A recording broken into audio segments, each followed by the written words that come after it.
I was getting some water real quick, but here we are. What's up, Peoria? What's up? I'm Marc Supreme. And I'm Chris Kaergard. Welcome to State of Peoria, brought to you by State Farm Agent Aaron Kilgore, located at 3805 North Sterling Avenue, where he specializes in car insurance, home insurance, and life insurance, along with a little investments as well, too. He's the best in the business, and you can make him work for you today by calling 309-685-7111. This is our fifth installment of the collaboration of Strictly Hip Hop and PJ Star interview series that's all about the P. And we have with us today the first of 5 mayoral candidates that we are going to be talking to and grilling a little bit. We're joined first by Dr. Rita Ali, running for Peoria mayor, and later in the evening, after about 45 minutes, we'll be joined by Sid Ruckriegel, each of them talking to us tonight about their candidacy. So Dr. Ali, thank you for being with us tonight. Thank you. It's a pleasure. Thank you, Rita. So we'll jump off into it first, though. Happy belated birthday. Thank you. It was a fun day yesterday. It was. I saw all the pictures of you and Brandy, twin sister, daughter, one of the two. Could be the same. But yeah, happy birthday, and I hope it was a good one. Thank you. It was. I was blessed. So we'll get into it, especially for the people that might not be engaged or haven't been able to see any other of the other forms. Who is Rita Ali? Yeah, Rita Ali is a person that was born in Missouri, moved to a small town called Hannibal, Missouri, as a very young kid, but moved to Peoria as a 6-year-old. She went to most of the schools here, grew up on the South Side, and ultimately she had a child at a young age right after high school. So she had a challenge financially for a period of time, but she moved on to gain some additional education that allowed her to secure employment, gainful employment. It took her 8 years to finish a bachelor's degree, 8 years. But then after that, she finished 2 master's and a doctorate degree. And every time she increased her education, she increased her job promotion opportunities. And so, you know, she's a person that has worked in the community for many, many years, and also currently now serves as ICC's Vice President of Diversity, Workforce and Diversity. Awesome. Okay. Now, as far as politics, you just got into politics not too long ago, but was running for mayor always the plan, or did the opportunity really reveal itself once Mayor Jim Artis announced that he was not going to seek a 5th term? So actually, I've been in politics for some period of time. A number of years ago, I served as a trustee for the Peoria Park Board. In the meantime, I've been active in the community, and I would say an influencer in terms of local politics. I've served on numerous city commissions, Police Community Relations Commission, which I chaired for 6 years. I served on Economic Development, Human Services Commissions, numerous commissions over the years, but then was elected as an at-large council member a couple of years ago. So it's been about 21 months since I've been on the council. And, you know, during that time, over time, I've learned quite a bit about how city government runs in terms of the inner workings of city government. And I decided, even before Mayor Artis pulled out of the race, I decided that I was going to run for mayor. Okay.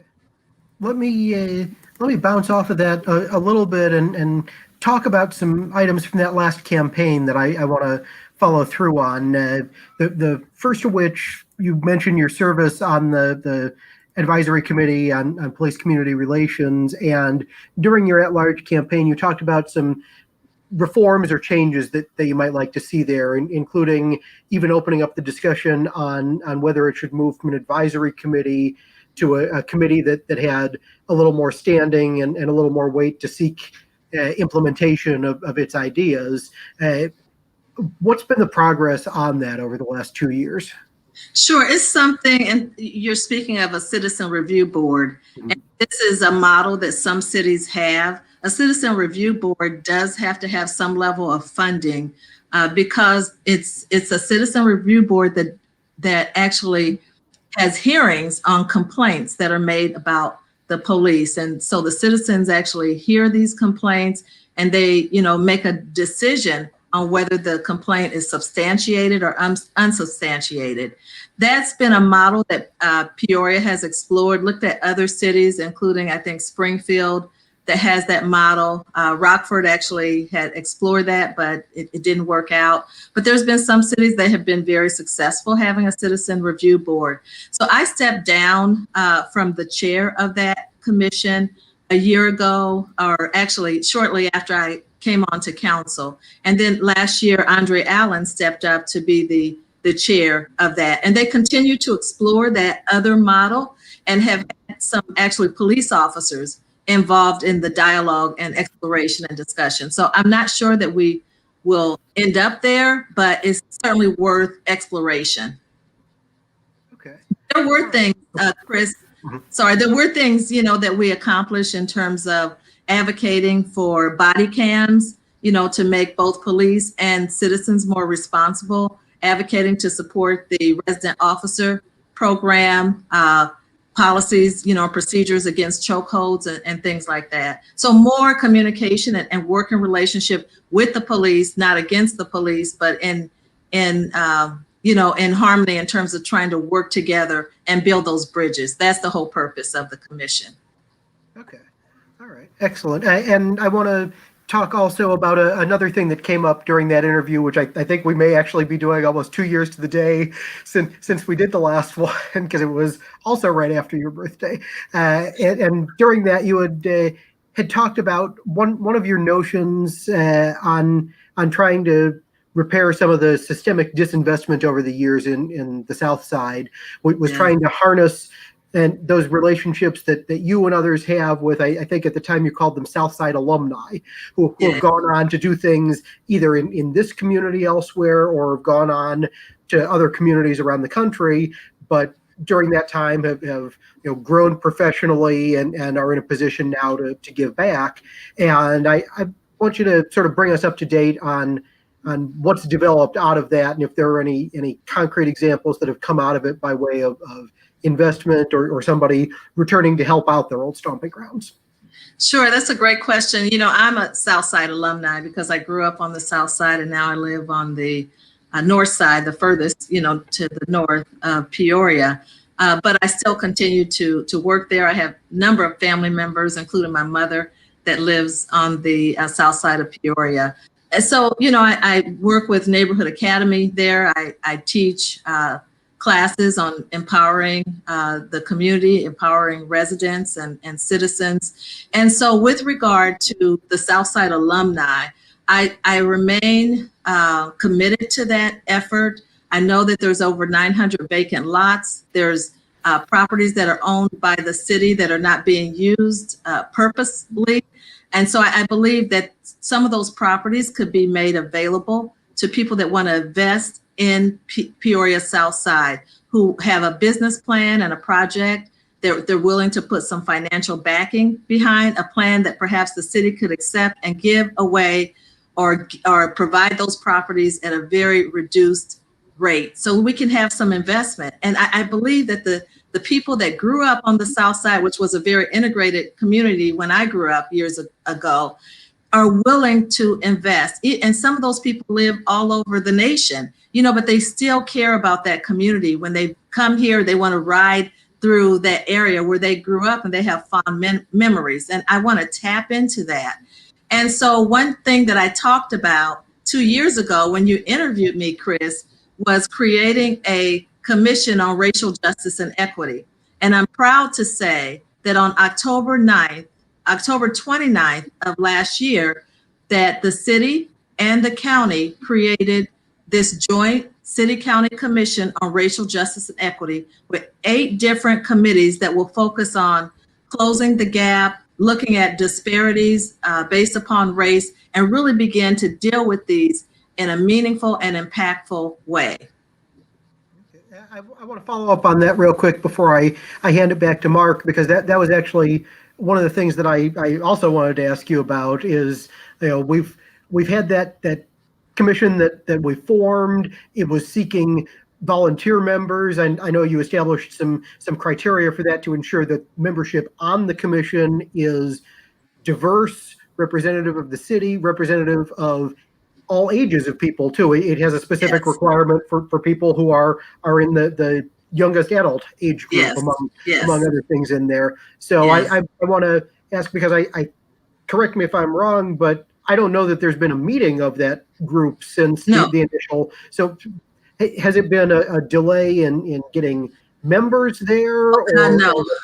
Yes. Okay. So let me give you an update. And actually, as we speak, we're actually preparing a letter to go out to all the applicants for the commission to give them an update. So we have a group that's screening the applications and that will be making recommendations. Now, COVID has impacted some of the delay because we know we haven't been able to meet in person. We can only meet by Zoom. So there's been some delay, even initially with the group coming together to screen applications. But we've had over 200 applicants to apply to serve on this commission, which will have a steering committee and 8 different committees.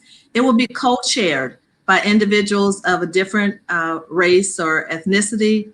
And so we'll have diverse leadership and equal leadership in terms of that, the co-chairs, and training will be provided. And so we also have inclusive composition of the committees. And so we have to look at that balance when we go through these applications. So the other thing that kind of delayed it is that we want to start with training for the facilitators that are going to facilitate the sessions. There was some delay in getting funding that had been provided from the state. So there's been some delay in getting our hands on that funding. So we want to provide proper orientation, proper training to be able to co-facilitate these very sensitive discussions on issues of race and within and disparity, inequities within our community. So we have, a great group of very diverse applicants, and soon we're going to be recommending the first steering committee as well as the co-chairs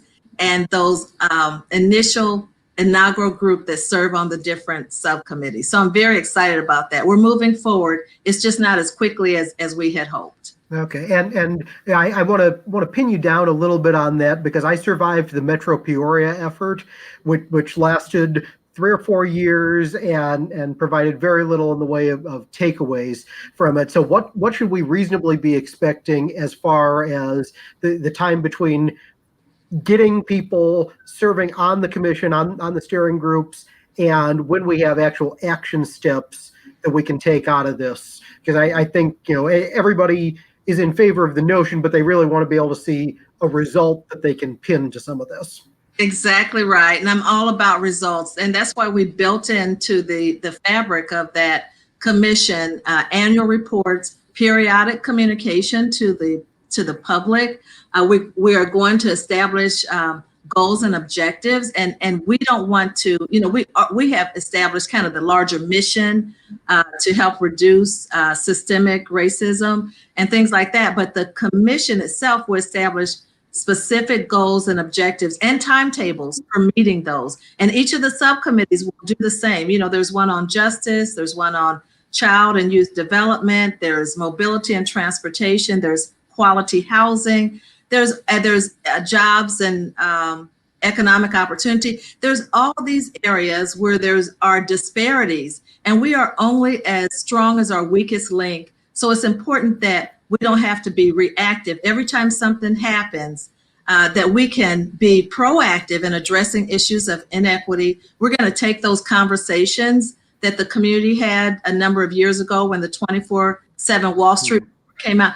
We've actually collected that information. We've retrieved that information, and it's going to be a starting point for many of the discussions on the committee. We also will work with data, and data will drive, our activities. What are those disparities? What are the root causes of some of these issues? We want to address these issues in a very focused and organized manner.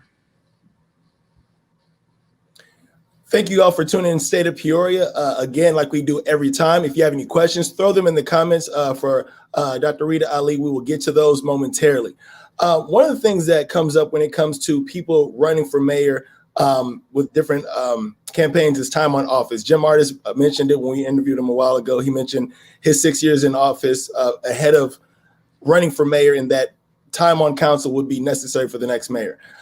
You lost your first bid for council and came back with a landslide victory in your win for a citywide at-large council position.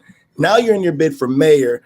You're essentially turning back to those same voters and asking for a promotion, and you're still halfway through your first term.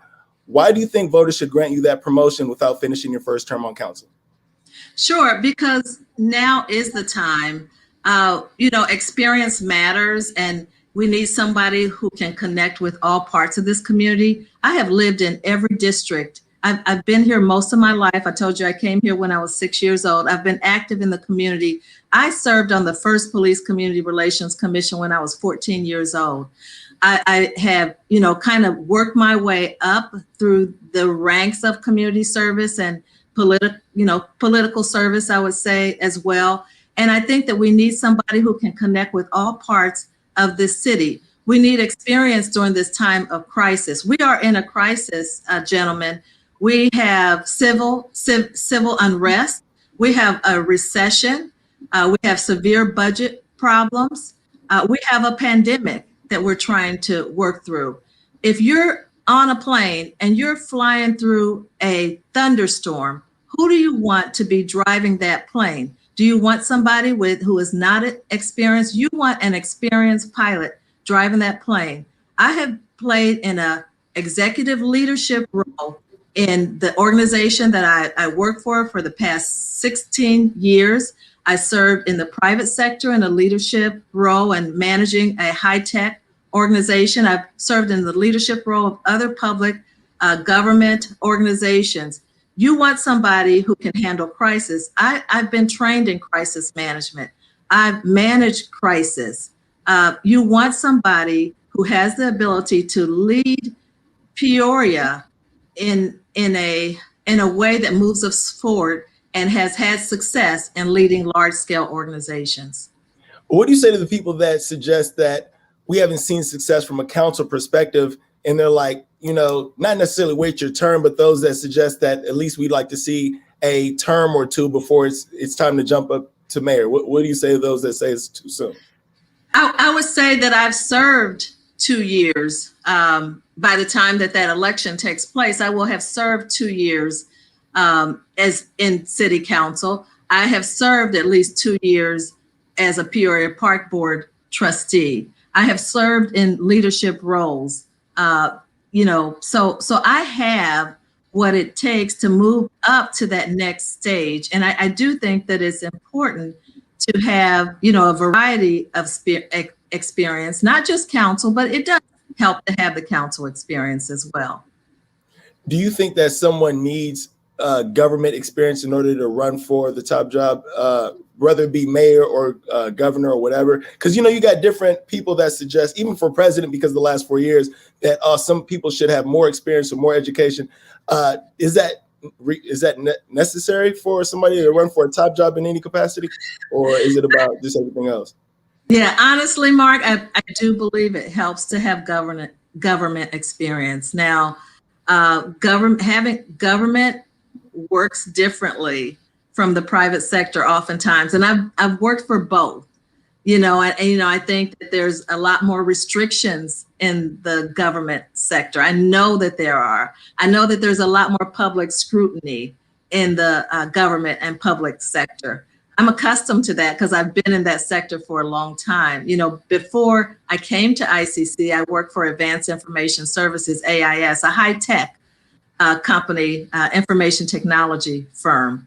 And, we had a lot more flexibility to make decisions without public scrutiny. So, it helps to have both perspectives because, having that small business or medium-sized business perspective helps you to understand what businesses are going through, especially at a time like this with the pandemic, that they're counting on those payrolls to make payroll. And I remember us when when our customer changes business model, our number one customer, our top customer changes business model. And we had to pivot, because we wanted to continue to make payroll for those 180 employees that we had. And we had to pivot and take on a different customer. And that was part of my responsibility. I went to Washington, D.C. for 2 years and set up that business there, set up shop, and took on the federal government as our customer. And the FBI was my first customer, and I operated under a top secret security clearance. But over a period of time, the federal government became our top customer. We had a lot more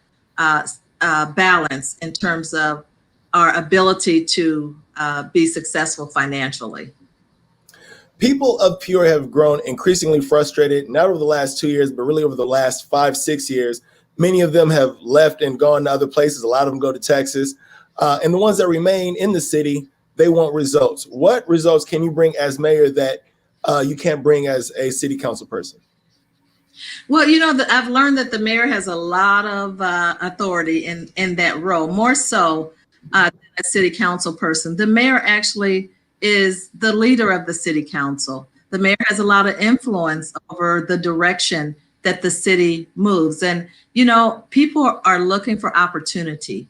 And, we've got a lot of problems right now, but I believe that every problem is an opportunity. So I want to turn our problems into opportunities. I want to develop a strong workforce that will attract more people to our city, which means developing a workforce that employers are interested in.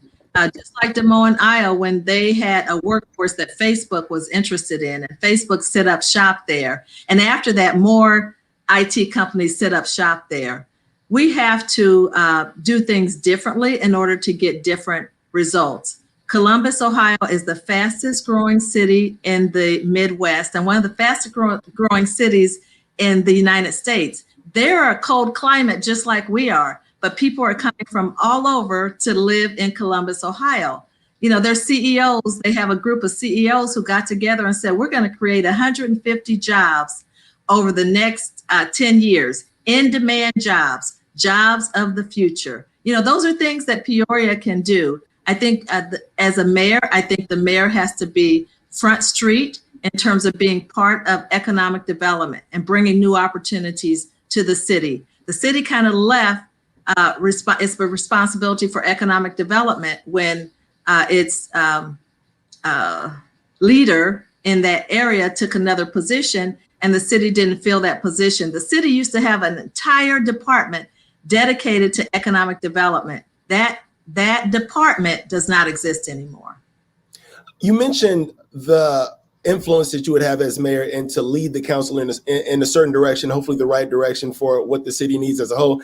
Is there any direction that you witnessed, whether it be on council or leading up to your time to get into council, that you just didn't agree with and felt like the council as a whole was just heading in the wrong direction?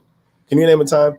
Well, yeah, I will give you one example. And that example was a split vote. It was, maybe November, I think, when the vote took place. And that was to put the public safety pension on the ballot as a referendum question. And basically it asks whether you want to spend, more tax money to pay for public safety pensions. Basically, it put our police and fire, who protect our community on a daily basis, who risk their lives. You pulled that group of employees out of other employees at the city, and you put them on the ballot for judgment against them. And now we have these pension bills that have went out pension bills that went out accusing people of being late on paying their pension bill. So it's built up some, sentiment that is not very positive. And I just think that we need to treat our employees better, and we need to show some respect and support for basic core services that are offered. What would you say is your biggest accomplishment on council, or one thing that you've been kind of spearheading since you got in that you're proud of and you kind of want to have that be your landmark thing in the event that you do move on to mayorship? Yeah, I would say there's two things that I can think of, or maybe three, that are stand above some of the others. One of them is vote in support of core basic services, and another is the new commission, the new Joint Commission on Racial Justice and Equity, because I think it's a structure that we haven't had that allows us to deal with some serious issues that we really haven't dealt with effectively in the past. And I would say another one is after 11 years of not having an updated affirmative action plan, I pushed for that to happen. And finally this fall, it happened very late, but we're in compliance now.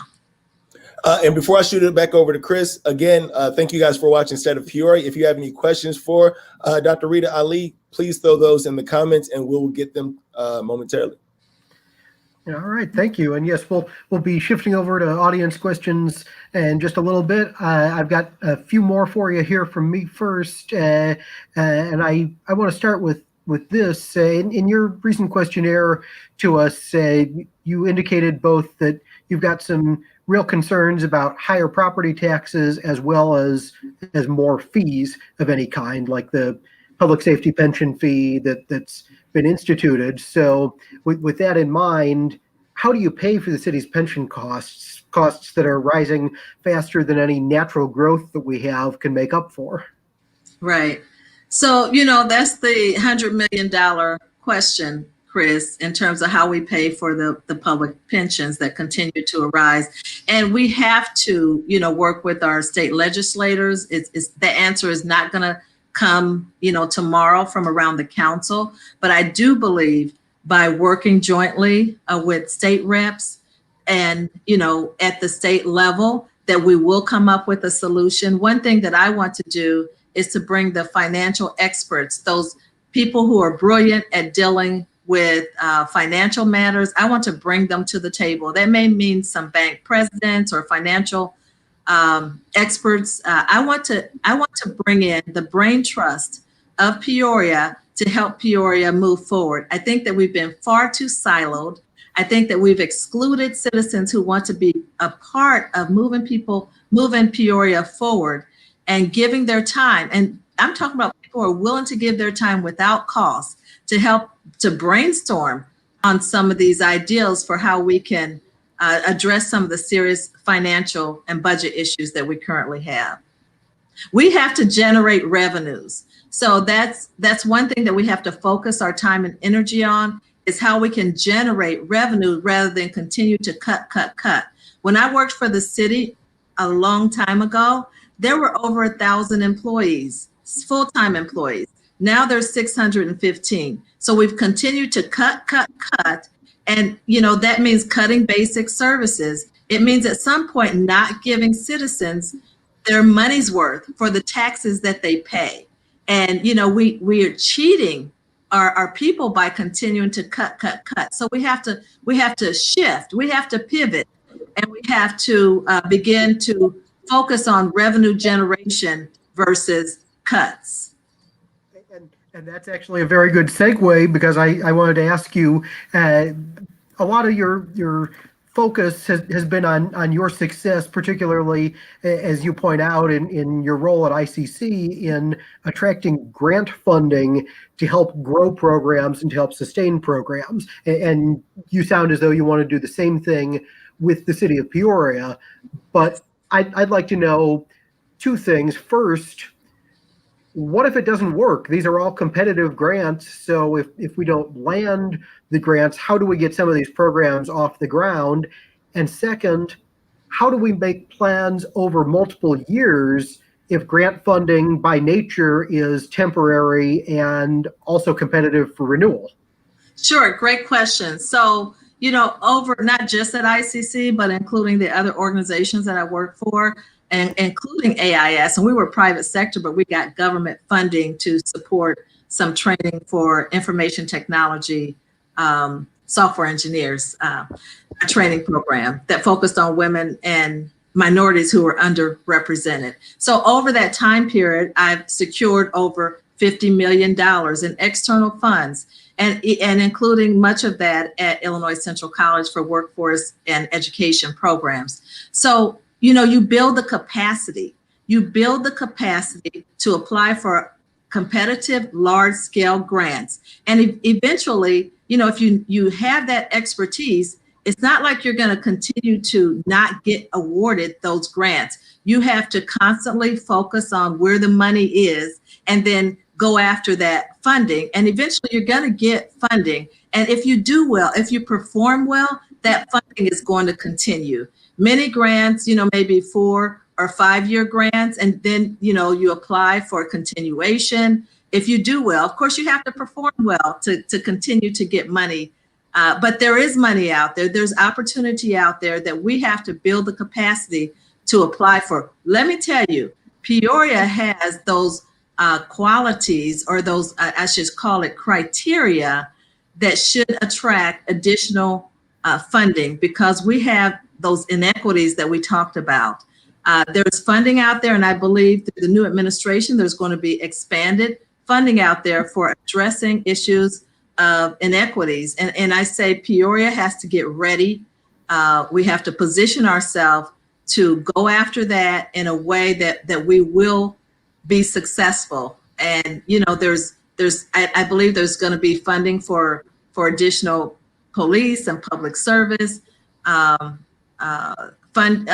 activities. So opportunities will be there, and not just federal funding, but private sector funding.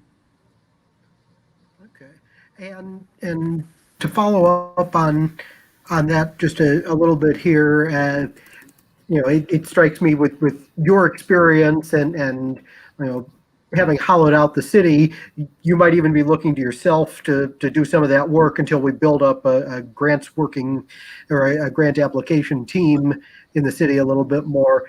Your campaign is running, I see on your billboards and other things, full-time mayor in there. And I really want you to clarify that, because I want to know how that runs up against the job of the city manager in our style of government in Peoria, who is de facto the one who is responsible for day-to-day operation of City Hall. So how does the city manager do that particular person's work along with somebody who is working as a full-time mayor? Sure, that's a great question.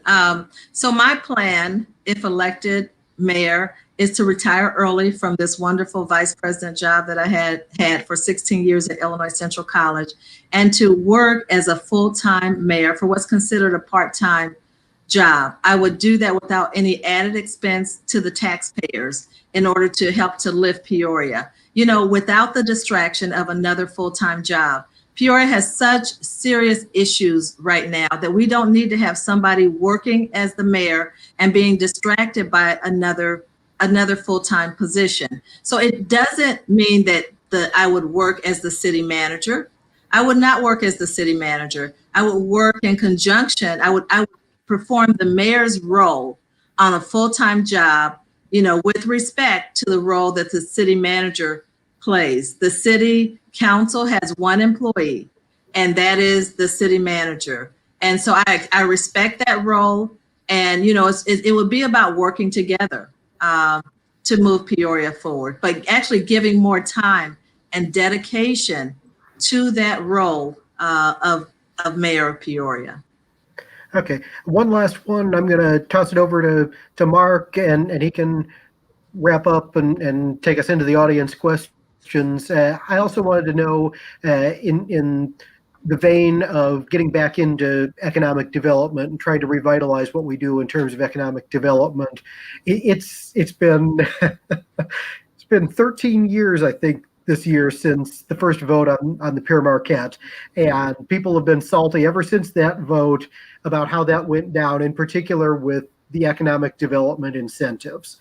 When you do economic development, and this, a big part of what many larger corporations are looking for is economic development incentives. People are leery of those based off of experiences with the Pure Marquette, with Firefly, with other things that have blown up in our faces. So how do you approach that when somebody comes looking to you at the city for those incentives? Where's the no line on that? Right.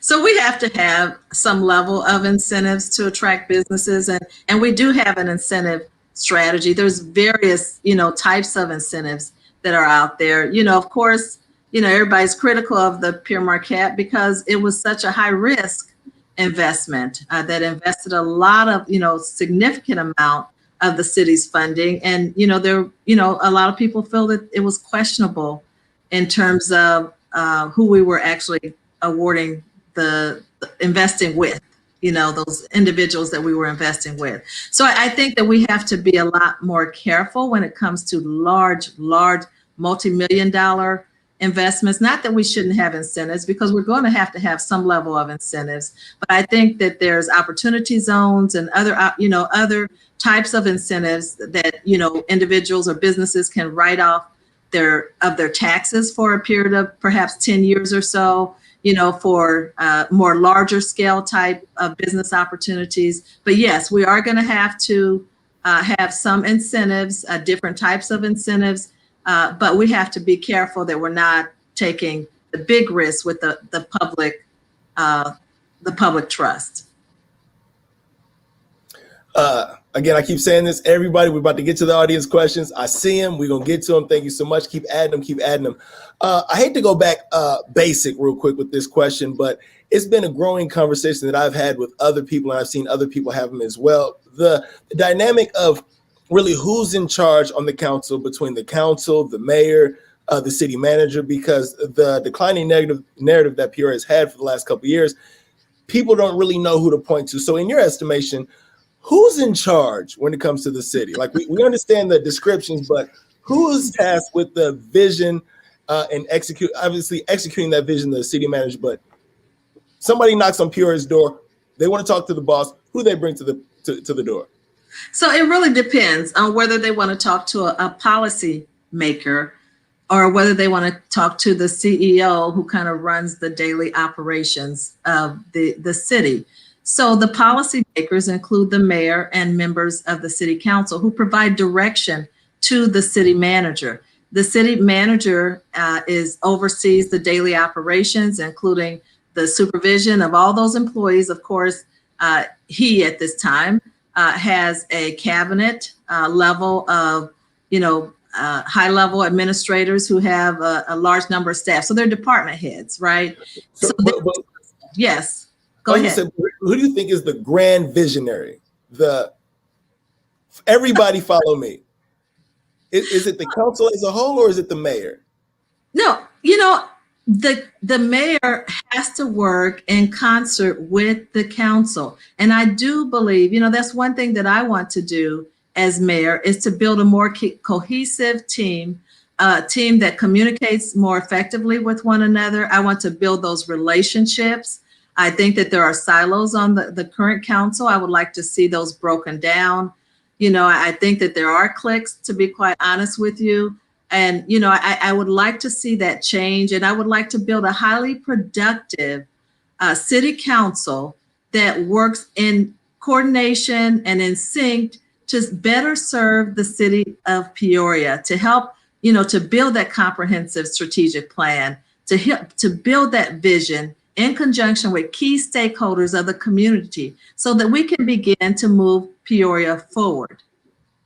So the buck stops with who? And I know I keep asking the same question, but I've had the same question posed to me at the same time, where they're like, whose fault is all this? And who's going to take us in the future? The buck stops with who? Well, the mayor is the leader. The mayor is the champion for the city. And that's what I want to be. I want to be the champion for the city of Peoria. Got it. Okay. Thank you. Thank you for that.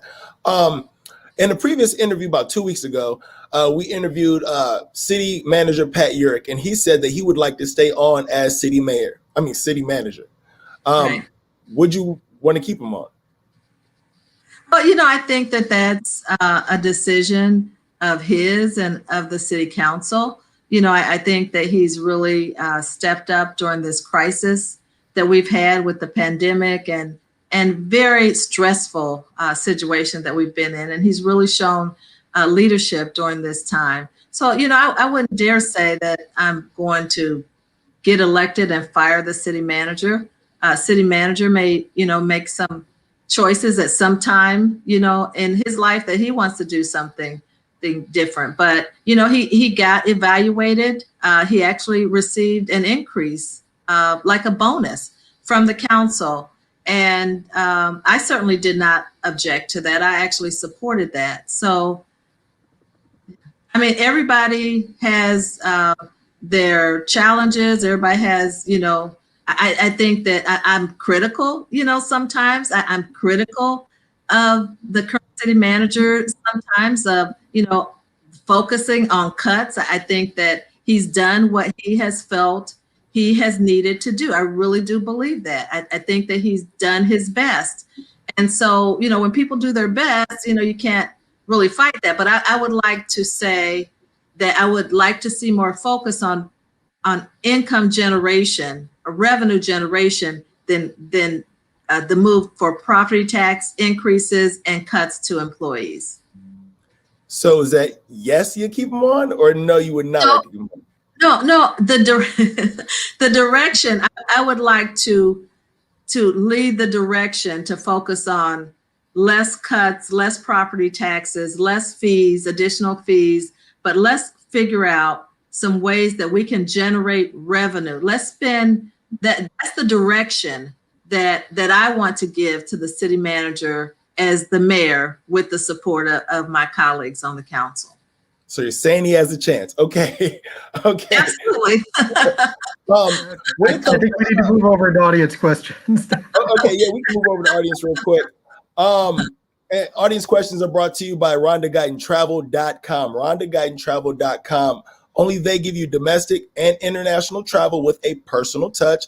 Leave all the planning to RGT. That's RhondaGuytonTravel.com. And I've done a trip with them myself, so it ain't too bad at all. Ain't too shabby at all. First question is,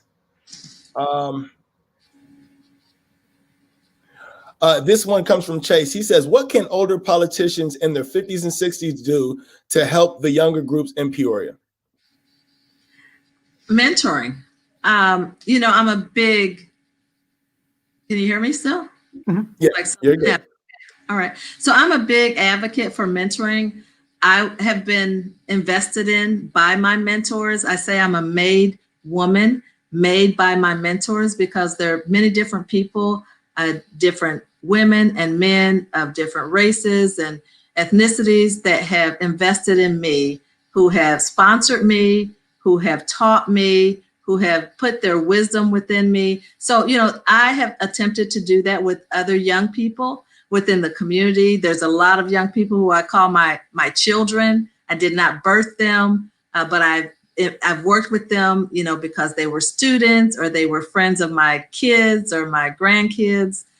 So, my dissertation was on mentoring, and it's because I know it works. It works when, a more older, more mature, I should say, individual spends their time investing in a more younger individual so that they can teach them those lessons learned and help to bring them along. The same thing that we do, for our children, we can do for other people's children.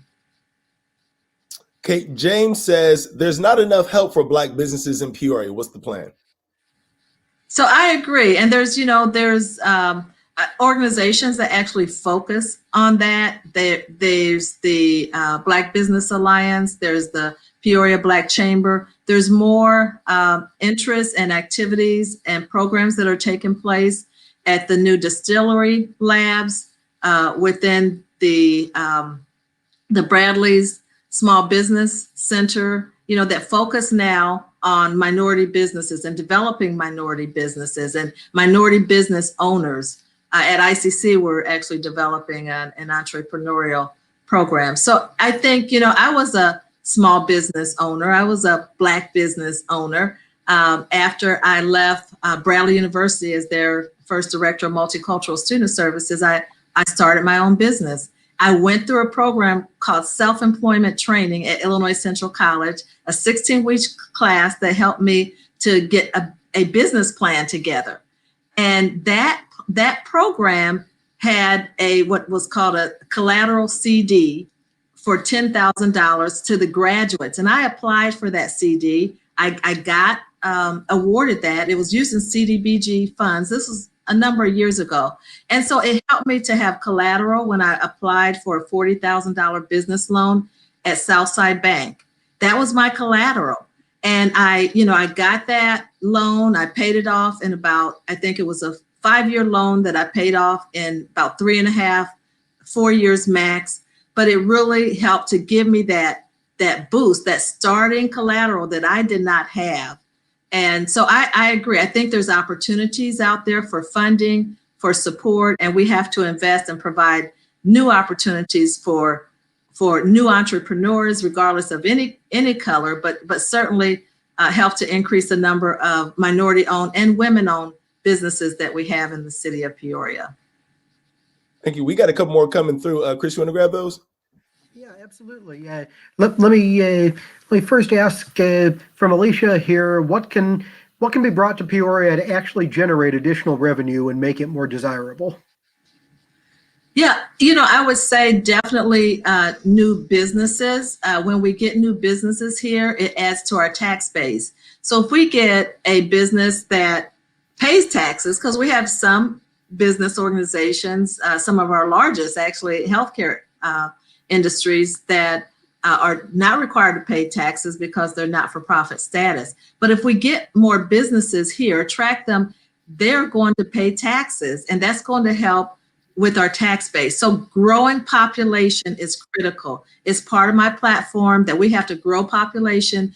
With the changes in the organizational structure at Caterpillar, we've seen a huge exodus of people leaving Peoria because they got laid off or they got transferred somewhere else. We have to attract people back. We have to grow our population. We have to do like Columbus and implement some new strategies. They're a smart city. I want Peoria to become a smart city like Columbus. It's working for them. It's connecting their transit systems, their healthcare systems, their business systems, their protection systems. There are ways that we can generate revenue through new entrepreneurism, supporting that. I strongly believe we have to grow, and that Peoria can be a mecca for entrepreneurs, that we can flourish with new artists. Art is one of the areas that Peoria, I think, is popular for, and we have a growing number of artists that are interested in either coming or staying and setting up shop here. You must be looking in on the questions too. We had one from Anshuman asking what Peoria can do to support the arts and what you can do to support the arts. Okay, now I'm not looking in the chat, so I did see that question. And thank you, Antron. I think that we have to continue to embrace the arts. Funding has been, that's Ashman. Okay, funding has always been a challenge, and I applaud the arts community for taking on, raising additional funding to support the work that they do, to get more external funding for some of the projects that they have. I just think that Peoria has to, when we promote our city, we should promote our arts community. We should promote our arts projects, our art museums, our statues that we have, downtown in different places. But I think it's creating a greater awareness of our wonderful, flourishing arts community. I traveled to Cuba a few years ago. It was an educational kind of exploration trip. And they had just the greatest appreciation for arts. When a kid wanted to go to college, if they chose to go to college to be an artist, their parents were so proud of them. You don't see that so much in the United States. Well, who is the best paid people in Cuba? They're the artists, right? So art is very much appreciated. When we went to the opera, it was like going to a football game, and it was rah, rah, rah. And it's just like the common people there, not the elite, not the professionals, just the common people loving the opera. So, I just think that we have to build a greater awareness for our arts community and promote it, support, help them, collaborate with them to bring in external funding to support all the great things that they do for our community. Okay. And one final one that I'm going to ask, Robin Grantham wants to know how the city can support Peoria Public Schools. Oh my goodness, we have to support our school district and Peoria Public Schools, all of the Quest Public Schools, which is part really of Peoria Public Schools, I would say too. But we have to work more in partnership with the public schools. When a person wants to move to the city, if they have children, they're going to look at the schools and how the schools are doing and deciding where they want to live in the city of Peoria. So, there's a saying, so goes the schools, so goes the city. And, for a period of time when I lived out in Virginia, in the DC area, and I had my grandchildren with me, we looked at the report card. We looked at the schools to decide where we were going to live, in a city. So, we have to work more in partnership.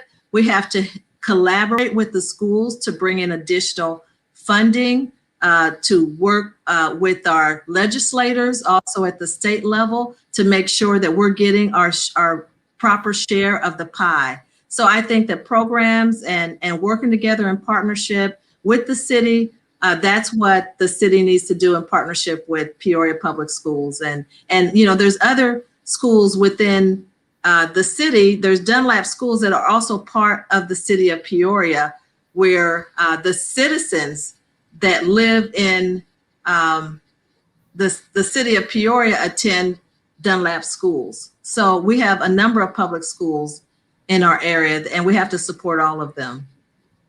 Feeder schools for the Bartonville district as well. That's true. I'm sorry, sorry to miss that. That's absolutely right. We have Limestone and a number of elementary schools in Bartonville. Thank you. And sorry, just a. No, I stand corrected. Yes. One of those things from looking at all those maps all those years. Marc, I think you're going to take us into the lightning round now. Yeah, well, I got two more questions from audience because we missed a couple folks, so I want to get them in, and one came through via text, and I'll let them have it. Sean wants to know: would you support a referendum that changes our current form of government, doing away with the city manager and making the mayoral position full time and the shot caller in our city? No. I prefer our city manager form of government. I also prefer having the 5 at-large and 5 district positions versus 10 districts. I do believe that we can achieve diversity with that model. I think that I support that model, especially because I've been on the council for almost 2 years now, and I think it works best, in terms of people not doing the horse trading, between council districts and having that global look at the whole city and not just supporting your own district. I think that balance is, it's a more balanced structure. And this question comes, and again, it's not in the comments, but this comes from Sherry. She says, what are you trying to, no, I'm sorry, wrong question. The CSO problem is another financial burden. Illinois American Water offered to purchase that and get it to EPA standards. What's your thoughts on that? On the water company, the city purchasing the water company, I want to make sure I'm clear on the question. The CSO problem is another financial burden. Illinois Yes. American Water offered to purchase that and get it to EPA standards. What are your thoughts on that? Well, we have an agreement in place, a signed agreement to get it in compliance. It's going to take, it's like a 20-year time period, but we have a plan. It's a good plan. We've worked several years with the EPA in terms of trying to get that plan going, but we've finally gotten there. And it's going to create new jobs for our community, new projects that are going to make Peoria healthier and cleaner and get that junk out of our water system. So we do have a plan that is the city's plan. Okay, and a couple more questions, then we're going to jump into the lightning round. The first of my questions is, the city gave the Peoria Civic Center the money that it requested. What, if you are mayor, what differences can Black citizens seeking urban entertainment expect from the Civic Center in the future?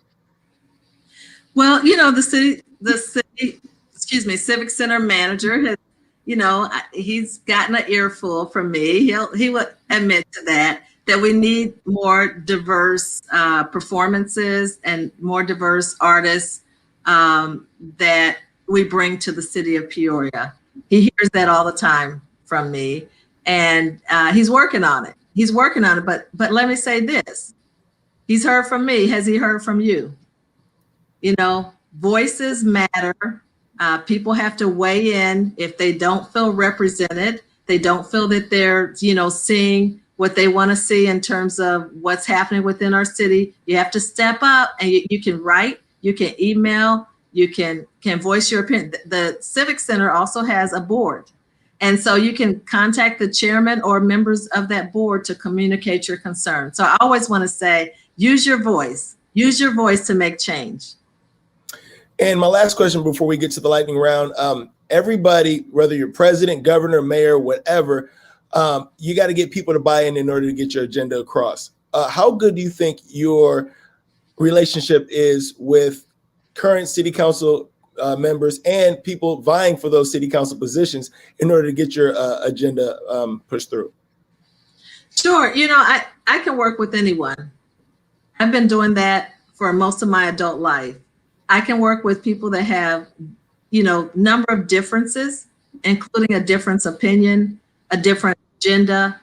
What my role is, or my strategy, is to find common ground.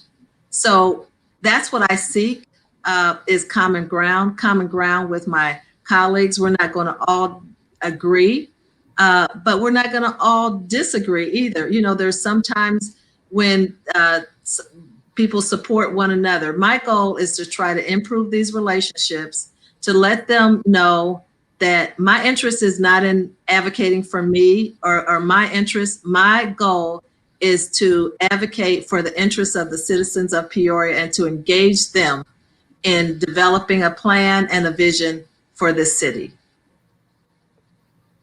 Lightning round, are you ready? I don't know. Let's see. You are. Trust me, you're ready. This lightning round is sponsored by McCall Law Offices, PC and Holiday McCall, located at 1225 North Street, where they focus on personal injury, accidents, family law, and criminal defense. Call for a free consultation at 309-948-5908 to put their attorneys in your corner. Okay, so this is what this looks like. It's going to be rapid fire questions. So either or quick answer. And okay, they're all fun. And I'm going to give you, we play with this time all the time. Sometimes we run out of time. Some people leave us like 10 seconds remaining. So I added 4 seconds, Chris. I added 4 seconds. We're going to do a minute 30 and see what we can get done. Are you ready? Rita, are you ready? No. Let me get my volume. Okay. We can get the buzz. Okay. Boom. Prince or Michael Jackson? Wow, Prince. Lion King or Aladdin? Lion King. Apple or Android? Apple. Apples or oranges? Apples. Old Mall or New Mall? Old Mall. After 10 years, why we still call it the New Mall? It's right down the street from me. I have no idea. What app on your phone takes up most of your day? What? What application on your phone takes up most of the time of your day? Oh, gosh. I would say email. ICC East or ICC North? You can't do that to me. Both. What food do you love that everybody else hates? Brussels sprouts. Heels or sneakers? Snickers. Favorite location in Peoria? Howard Street. That's where my mama lives. You say what? Howard Street, where my mama lives. Yes. Fresh Prince or Family Members? Family Matters. Fresh Prince. Favorite drink? Water. Favorite local restaurant? The Fish House. Avanti's or Rum Burgers? Or what? Rum burgers. These are rum burgers. Oh, rum burgers. Do grits take salt or sugar? What was that last one? Do grits take salt or sugar? I don't eat them. Okay, and I got to get these last two questions in. Do I need a haircut? Yes. And who do you endorse for city council? Mother and me. I got you. Who do you endorse for city council? Rita Ali for mayor. Okay. That concludes the lightning round, brought to you by McCall Law Offices PC and Holiday McCall, located 1225 North. They cover everything. Give them a call at 309-948-5908. Put their attorneys in the corner for you. And I think that brings us to the end for the interview today. Rita Ali, candidate for Peoria Mayor, thank you for being with us tonight. Everybody watching now, remember, voting early is open through February 22nd, and then the election itself, the primary, is on February 23rd. Make sure you either vote early or vote in person on election day, but vote either way. Thank you for being with us, Rita. Thank you. Also, debates starting tomorrow through Thursday at Peoria Central High School. So stay tuned for those. Those will be broadcasting live via Facebook. And don't go away just yet, because we have Sid Ruckriegel up next.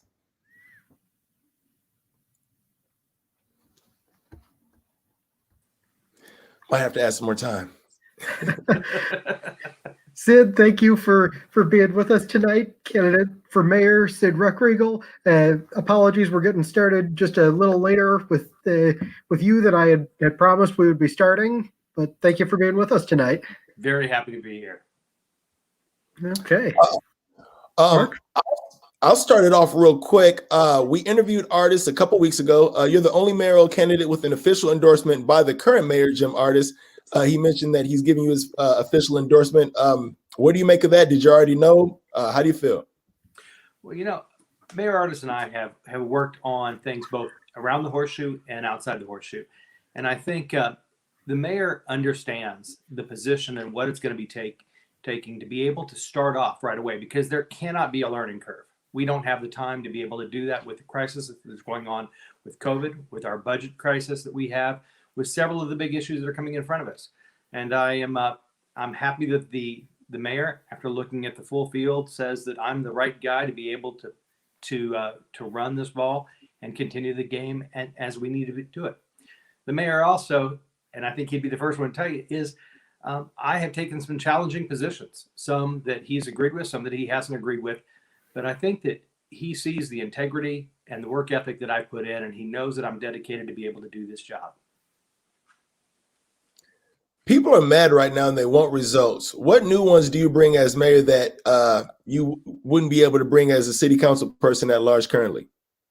The positions are very different between city council member and mayor.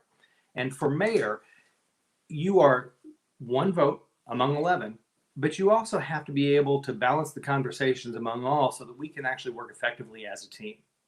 And the great thing about a city council is not everybody is coming from the same optics, the same background, or the same viewpoint. And so the mayor has a role and a responsibility to make for sure that all of those opinions are coming in together, that they're heard, and that they can actually form a vision for the city of Peoria. The mayor's role is very important in that way. And that's where my experience on leading boards, on being able to work with those members who maybe originally I didn't agree with, and being able to find common ground and to be able to find common vision to be able to provide public good has, I think, really shown through. I've got the experience to be able to pull the council together, to be able to make the decisions, sometimes hard, that are going to be facing the city. Okay. Sid, I want to back up for just a moment for those who maybe don't know you or aren't as familiar with you. You come to government and public service after a career working in your own business. Tell us about why it is that you want to be involved in city government in the first place, let alone in a role where you stand to be the one everybody's pointing at, saying it's your fault when things don't go right. Well, I do come to the council in a very different way, I think, than most. And it is true. I've got a very experienced background in business. both in building businesses, in taking failed businesses and turning them around, and also in mentoring other people as they've grown their business as well. And I've worked in multiple states with multiple municipalities. I've seen what works, what doesn't, and actually why businesses want to be able to locate or why they don't want to locate here in Peoria. But I think also too, and I've often had people say that, well, you're the business guy on the council. And I'd rather say, and I've always said this since day one, I'm the community guy who happens to be really good at business. Because even before I was on council, when I first moved here in 1992, my first work was within the community around the restaurants that we had, because I felt that that is the way that every business should be involved within their community. I've taken on challenges on major organizations here within our community when they have faced a mission challenge, financial challenge, development challenge, and I've taken those and I've proven that I can successfully lead an organization to be able to provide a public good and a mission. So I bring those pieces to the council, and I think it's a very unique way, having that involvement, having that background prior to coming to council, to make for sure that the community voice is also heard as well as the business voice. I am the experienced business person. Okay, then tell me, as the experienced business person, walk me through the specific steps that you would take, things that you would change, whether it's a policy, whether it's an approach, whether it's our branding, the specific things that you would do to attract more small business to the region. That is a great question. And first off, the narrative we've got to do is really tell our full story. And I think over the past couple of years, we haven't been able to do that as successfully as we should. And that is very important because we have some great assets and the reasons why people want to call Peoria home. We also have to be able to listen to our businesses. When I went on council, I dedicated myself to meet with 40 businesses every year to hear why and why not they and their team members are actually part of our community. And I will continue to do that because I think that that's the important piece. There is no one policy. Government cannot create businesses all by themselves or with one policy. They need to listen what the individual businesses need. I've heard some that need capital investment in front of them. Some that say just stay out of the way. Some that say I need to help on being able to find the team members and the skills that I know are here that I need to be partnered with. And others say I need a little help and a little incentive, or I need to be able to be mentored and find the funding and the housing for my business to be able to grow. But the one thing that we also need to do is make for sure that it's easy to do business in City Hall. And I often think back to an example that just happened recently. And that is, we had a business who is investing quite a few dollars in our warehouse district. And they came in front of the council to ask for one simple thing, for their logo on the front of the building to be a couple of inches bigger on the first and the last letter. And the variance in the ordinance is there because it is supposed to allow for city council to be able to be business friendly. I was a big proponent of being able to make this small suggestion for a business who's invested in our community, who actually at the beginning of COVID came and changed their business plan to be able to help make sure that our citizens were safe by being able to provide a product that we needed. And it was a simple thing that the council did not follow through on.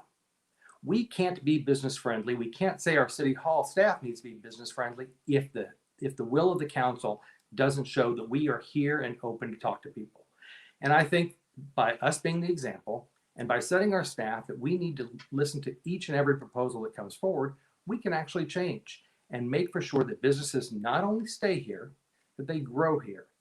And so it's a one-on-one philosophy that we need to do, work with each and every business, which is really what I've done in my past.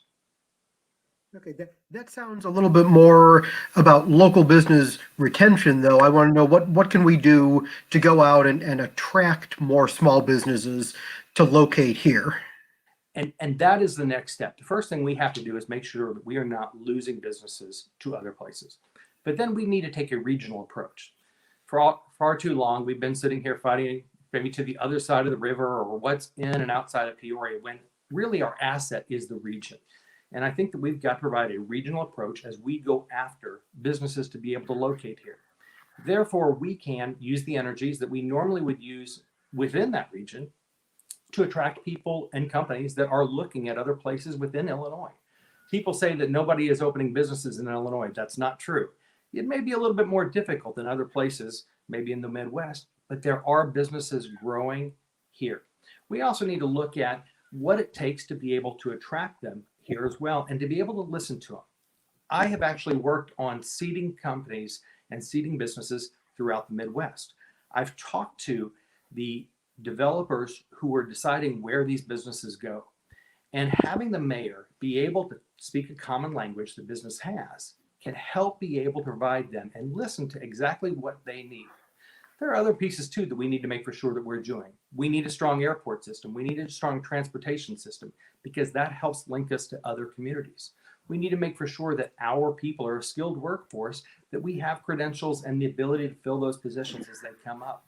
We need to make for sure that we have transportation equity so that when we place a business within our community, that people can actually get to those jobs to be able to fill them. So there's a lot of work and a lot of roles that the mayor needs to take responsibility to be able to make those things happen. Those things don't happen just a couple hours a day. That's truly a 24/7 job because being in that role of mayor, you don't just get to leave after a couple of hours. And it's a constant workforce. Sometimes you actually have to go and talk to the businesses to tell them why we are the best place for them to locate. I want to jump in here real quick and stay where we were at. It's interesting because you said it's not true that businesses aren't opening in Illinois, and you're actually right. Amazon has built several fulfillment centers in Joliet, Romeoville, Shanahan, for hundreds and thousands of jobs. And also Facebook just recently constructed or is in the middle of constructing an $800 million data center in DeKalb running on 100% renewable energy. So things obviously are happening in the state of Illinois. However, in a recent interview, Mayor Jim Ardis says that Peoria is having a tough time luring businesses because the state is not conducive enough for corporations to consider this area.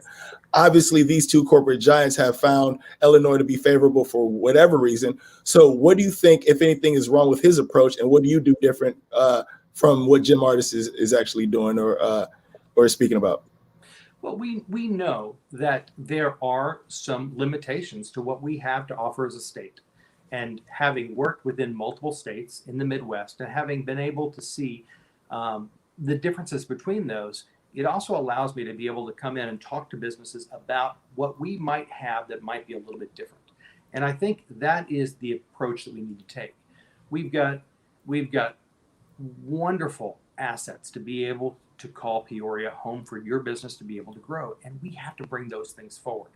Again, it's a common language of talking to businesses who have actually seeded in the areas here and tell them why it is.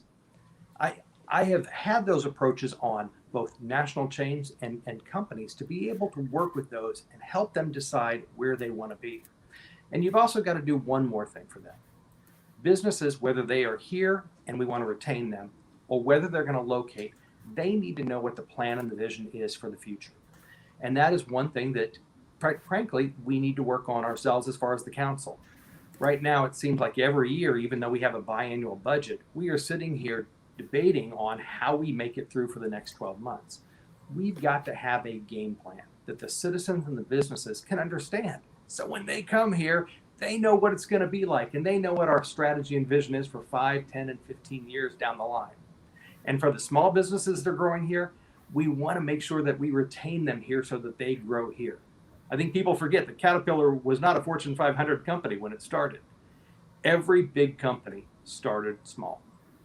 So with that difference in approach, do you think there's some instances where the Jim Ardis or the council as a whole missed some opportunities that you feel like we should have picked up on?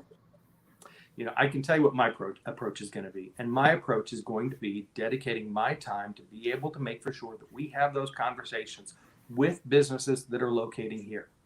And that means talking about all of our assets, the city and the region, because businesses don't just look at the assets that a particular city have, they look at what the whole community can offer. And I think that those are an important conversation. That means we also have to partner with some of our other cities in the area and our other governmental agencies as well. And so that relationship is key. But also too, I think having a common vision for the council is extremely important. Whenever we're looking at funding sources, maybe from out east, they're looking at our transportation hubs, they're looking at opportunity zones, they're looking at what we can offer and work together on. And I think that when they meet with the council, we need to have a common vision of where we want to go as a community. And so those are roles the mayor can play on multiple layers of making sure that we can grow businesses right here in Peoria. I'll ask this last question. I'll throw it to Chris. You were on city council when Caterpillar decided to leave. What do you feel the council could have done to keep them here? And do you think we overinvested in the thought of Caterpillar for the future? Well, I was actually at a marketing conference the day that I heard that news announced. And I think that it was something that all Peorians will never forget, where they were and what they thought when they heard it. Caterpillar helped build a beautiful city of Peoria. And we want them to be here for a very long time and be part of our future. I'll tell you what I did. I got in a car and drove to Omaha, Nebraska, because they had lost ConAgra, very similar which was a very similar hub inside of their city.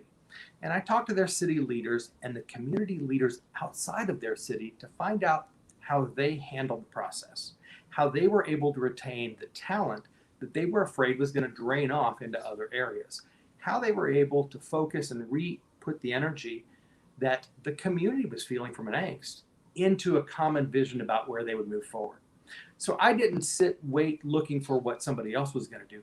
I immediately went out and went to find answers and solutions. I went over to Indiana to talk to similar governmental officials who had been in that situation.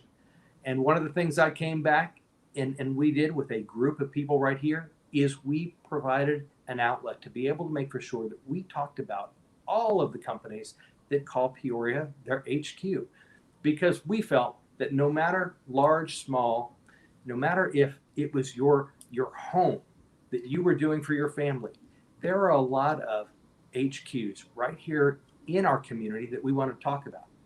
There was a business that opened and expanded the same day that announcement was made. And they probably should have been the front page of the paper because they were one which were growing in the area that had invested well. And it was a small business. Those are the things that we need to make sure that we keep our focus on. Caterpillar is still a strong employer in our area. We want Caterpillar to be here for a long time. And I think that as we move to the medical field, being a strong player, we need to also work with them to make for sure that as their side industries, the supply chains, the technology, the innovation that builds out of that we can make for sure that we have a city that they want to grow and to be able to prosper in. And we also need to make for sure that our other industries grow as well. I see the questions coming in. Everybody, thank you for tuning in to the State of Peoria. We appreciate it. Keep the questions coming. We're going to get to them momentarily, so keep them coming. Go ahead, Chris.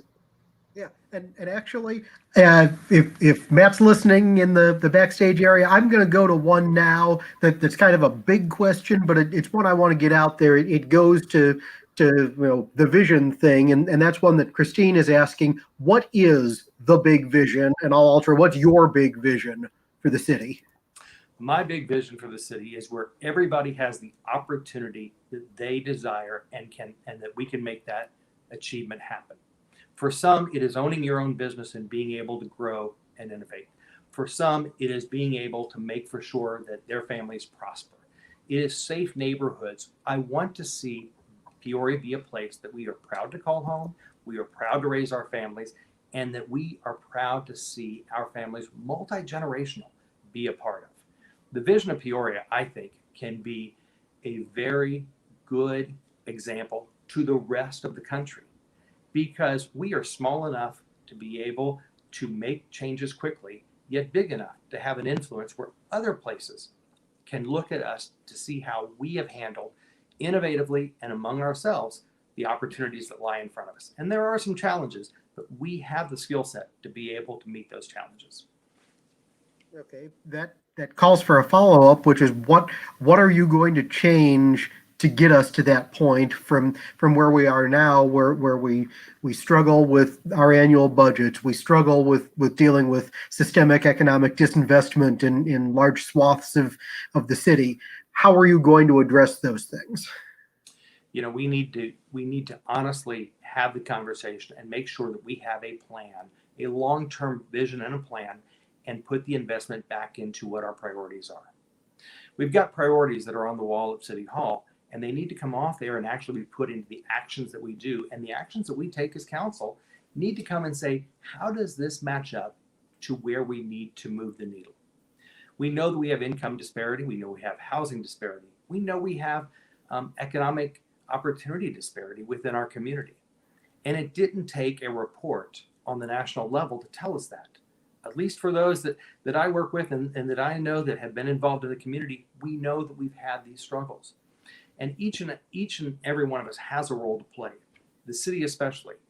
We need to be able to foster the conversation and actions that will help move and change those situations so that each and every person has the same opportunity and the ability to help define what they would like for their life.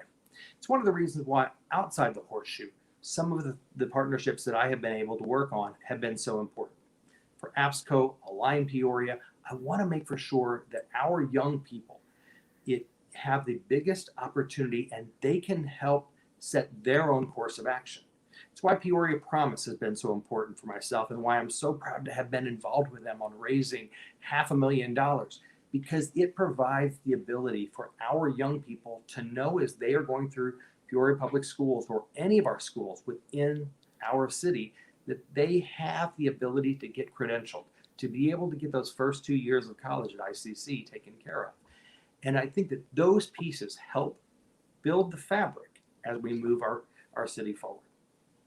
So what's the plan if you're elected and you're at your first council meeting after the 1st of May when you're inaugurated? What are the plans that you're bringing forward to address these things? I think there's a lot of people out there who are hungry for specifics on what exactly it is you would do. You know, and the first thing that we need to do is it needs to be a community plan of action. And it needs to be one where we have metrics on where we can see the actual needles move. Far too often, and we've seen when we've had some of these conversations, especially like if we go to the example of the Gateway, we've got a full community that wants to become to the table to help talk about and help set the priorities about where we need to go. We need to make sure that those don't get lost and get pushed aside. But they have gotten lost and they have gotten pushed aside. The National Resource Network study went absolutely nowhere after we spent hundreds of thousands of dollars bringing that group to town, and there was virtually no follow through on it. So what are the plans to make it different than what's happened before? As mayor, I will make for sure that plans move forward. It's what I've done in my past. It's what I've done with other organizations that I have led, and I will tell you that things will not be pushed aside. They will not wait 6 months before we see an action or that we hear back from them. It will be a constant communication and action plan that will come forward. We need to see movement because we can't wait and just hope that things change.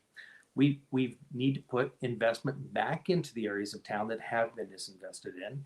We need to also not have that just directed from City Hall. We need to have the community involvement, so we're placing those investments in the right places for the right activities to be able to have the full community come together to make those decisions. Okay. I want to throw one more at you, and then I'm going to toss it back to Marc. You've opposed the pension fees and some of the other city parcel fees that have been proposed over the years, and I want to focus specifically on pensions because those costs or the obligation to pay those costs, since we've incurred them, the obligation to pay those costs continues to rise astronomically to get to a state required level. If you're not in favor of the parcel fee for those, what would you use to pay that? Because it has a huge effect on what else the city budget can be used for. I oppose the parcel fee because it was a 3-year Band-Aid without solving the problem. And I think that we're seeing that come to fruition again because now we've gotten so used to those funds coming in. And when I'm talking to the citizens in Peoria, they're saying, what has changed? We need to address the pension crisis head on. We need to go to Springfield, and we see action can be taken whenever Springfield decides that they want to move on an issue. And this is not just something that affects Peoria. And so we should be collectively working with other cities, other governmental groups within our area, and go to Springfield and say, we need a rolling amortization. We need help on being able to solve this pension problem. We need answers. And this is something that in a lot of times people think, well, this separates the fire department, the police department from the citizens of Peoria. It doesn't, because we are all in this together. And I think we all want the same thing. We want to make sure that we can pay on those promises for the services that we've done, and we want to be able to live up to those. Now, also, too, I think it comes down to an example. And as a leader, we need to be the example. And that's why when I was on council, I brought forward a plan that the city council members for a part-time job give up their pension and their health care, because we weren't meeting the same requirements that we asked of the rest of our team. As a leader, as the 11 people who sit and give policy, who sit and give the example, we should not be afraid to lead the change. Therefore, we can speak as we go to Springfield and say, now we need your help. This is the biggest question that faces our city. Over the next 20 years, we're going to have $750 million of pension fee, and we are going to have to figure out how to do it. And I gotta follow up on that. First, to point out that push did not get enough votes, and unfortunately, it appears that the city has also now begun to take literally the state law showing the pay that people make, so we can no longer tell which council members are taking, for instance, the city insurance or paying into the pension program. But as far as a follow-up, I do want to ask you, if the legislature within the last couple of years did pass limited municipal pension reform to allow combining the police pensions statewide, to allow combining the fire pensions statewide, that came from an effort by cities and other governments throughout the state to achieve those reforms. We didn't get everything that we wanted as cities and other governments at that point. What makes you think that there's any legislative appetite to do that now? Again, they tend not to take a second bite at an apple within a year or two after a new reform.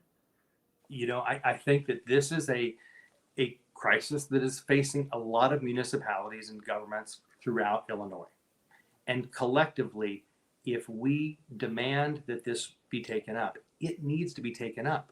We elect the people that represent us in Springfield. And luckily for Peoria, we are represented on both sides of the aisle. And so I think we've got a pretty good team here locally that can work and help lead this charge, and we have to work with them to be able to do that. But we can't be silent about it. We can't wait until we come to the end of our budget cycle to be able to have this discussion. This is the biggest critical issue facing us. And that's why, for myself, I've led by example to make for sure that at least we're having the conversation around City Hall.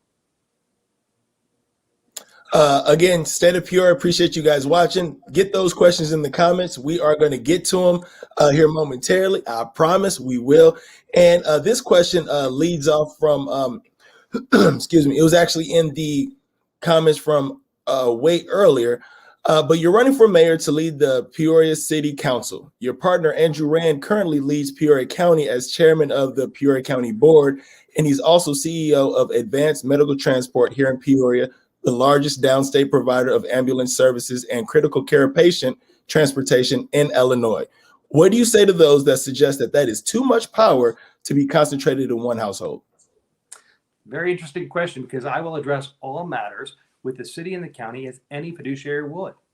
I will represent the city of Peoria, and from where I'm talking with many constituents, what they want is they want good government and good answers.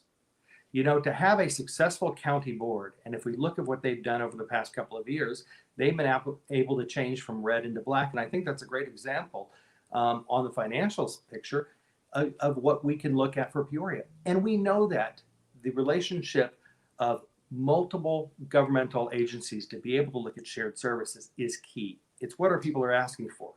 And I find this question kind of unique because I did not hear this question answered when we've had this situation that's cropped up in the past. What I will guarantee is I will address every issue in respect for leading for the citizens of the city of Peoria. That will not change. But what do you say to those that say it's still too much power for between two people? I'm not understanding the question, because people want good government. They want good leadership. And I am running to be able to be the right leader for Peoria. And we know, if we look at even right now, that the relationship the city has with the county, our citizens want that relationship to work very well for both entities, because at the end of the day, we're looking for the best for our community as we move forward. There are no solutions that won't be addressed by working with all governments in the areas. That may mean we may look at partnering or having discussions with governments on the other side of the river or other entities within Peoria County. And all of those conversations should be fair game to be able to have. We want good government. Budget issues always seem to be a problem. Chris brought it up a couple of times. It takes $6 to $7 million a month to run the city. Are there any programs or line items in the budget that you would suggest that the city spends too much money on? You know, one of the things that I think we've seen over the number of years that we keep looking at the budget crisis is we keep finding different things to cut, and we have shaved off quite a few things that are important for the city. We need to actually do what we had decided to do in our strategic planning session, which was really start from a zero-based budgeting. And that is, let's start to put dollars behind those things that can actually grow our revenues. Because if we keep focusing on cuts, then we will never be able to grow our revenues. We need to be taking this challenge in a very different area. We need to look at what dollars do we need to invest so that we can grow our small businesses, so that we can grow our opportunities, so that we can make for sure that we have safe and quality housing for all of our citizens, so that we can put in the capital needs that we need to on our streets and repairs, so that we can make for sure that at the end we're seeing a result that is moving our whole community forward. All too often we're looking at last year's budget and deciding what to cut.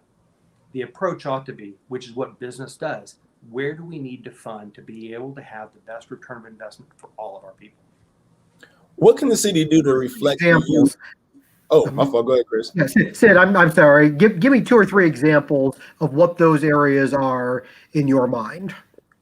Well, and I think one of the things that we've talked about already is, how do we attract business? We need to make for sure that we have the ability to attract business to our city. And that those don't always come in just direct incentives. They don't come in government grants that we hope to have. Because at the end of the day, government grants will eventually go away, and we've got to be self-sustaining with our own financial picture. But what it does mean is we need to be able to have within City Hall the ability to be able to answer questions for businesses that are coming in. When we start to shorten our hours of the days that we're operational, or having to furlough our teams like we're having to do now, you get a voicemail that's full, or you get a busy signal because there's nobody to answer the phone. We've got to make for sure that we are open for business and that we can make the adjustments that we need so that, again, we can retain businesses can grow that are here, and that we can attract businesses as well. What can we do as a city, and what can you do as a mayor to better reflect the youth as a priority within the budget? The youth is our future. And, you know, I was lucky enough 2 years ago to be able to walk every third grader through City Hall. And it was a very humbling experience. It was every third grader from Peoria Public Schools. And they looked at City Hall as a place that we can fix problems, that we have the answers. And I think that they're probably right. We just have to do the work. But what we also saw is that they were in tune with the challenges that we faced. It was amazing how many talked about the CSO, how many talked about our budget, how many talked about the need for a good art scene. I'm talking to third graders who really understood the challenges we face as a community. And I think that it also comes back to not only what we do within City Hall, which, by the way, the best thing that we can do for our school systems is to make for sure that we can, over time, as our economics grow, actually increase what our property tax values go so that we can lift up our school system not through a property tax increase, but actually because our value grows because we want to have people move here. But it also goes to what we do outside the city council. That's why programs like APSCO and Align have been so important to me. That's why I've been recognized by the Peoria Public School Board for the work that I've done on those programs to make for sure that we're providing paid internship opportunities for those that may not normally have those, so that we can make sure that our youth is a priority for our future. We want them to grow here. We want them to stay here. We want them to call Peoria home. 24/7 article, worst or one of the worst cities for Blacks in America. What did you think about when you heard that? I don't think that it should have taken, for some, an article to be able to know that we have our challenges. And when some people over a couple of years said, well, we're not number one anymore, or we shouldn't be number one, we should be number 7, number 10. It doesn't matter where we fall on that list. What it shows is the fact that we have a lot of work to do. Working in the communities, we know that. And that is where our time and our energies need to be dedicated to be able to make the change. The article put a spotlight on what many of us already knew. I want to ask you a question about, you're one of the, I think, only candidates that can take on a question like this regarding Peoria Riverfront Museum. And to be quite honest, I didn't even write down a specific question for Peoria Riverfront Museum, but it is one of those things in Peoria that it's not so much like the Pierre Marquette, but I think it underwhelmed many Peorians versus what we thought we were going to get, especially when it comes to the movie theater that was supposed to play new movies. I remember it was a question on whether or not the city should fund it, and some of it came in part by citizens saying, yes, let's go ahead and do it because of the movie theater that we thought we were going to get. What is going on with the Peoria Civic Center? As somebody that chaired the Riverfront Museum board, what's going on down there? Is it still, do you look at it still as a asset, a total asset for the community? Is there things that can be done better down there? What's going on down there? The Peoria Riverfront Museum was placed on the ballot by the county of Peoria. And it was the county that placed it on there to be able to provide a collaboration of entities that could actually come together to provide really for our future of our kids.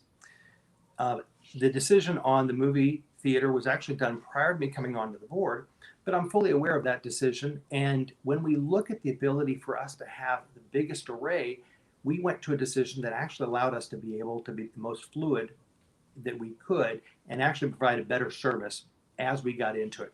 Let me talk a little bit about my leadership at the Peoria Riverfront Museum.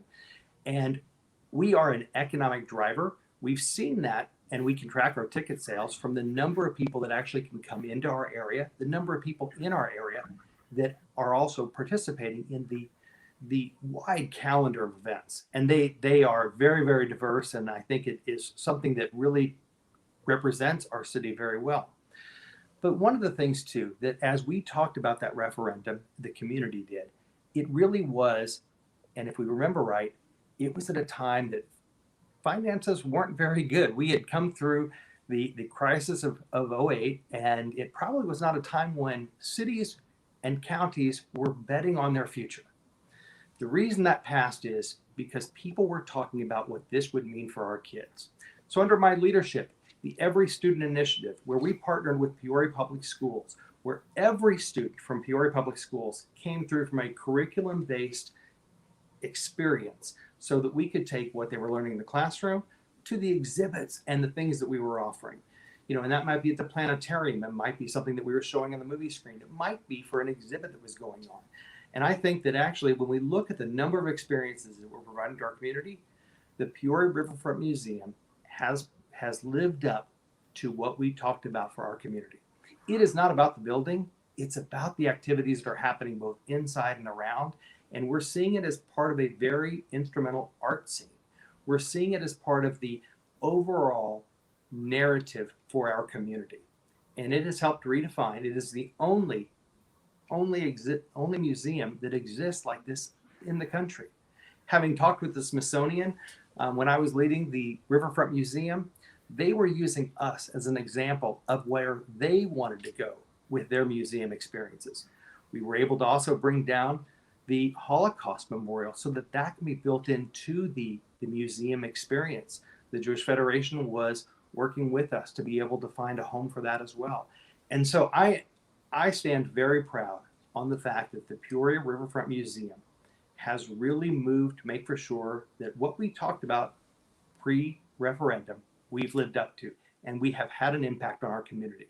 You know, I talked about those third graders, and that was one of the things that came up because they talked about the experiences that they had the year before, because they had not been there for their third grade experience yet, but they talked about the learning that they had.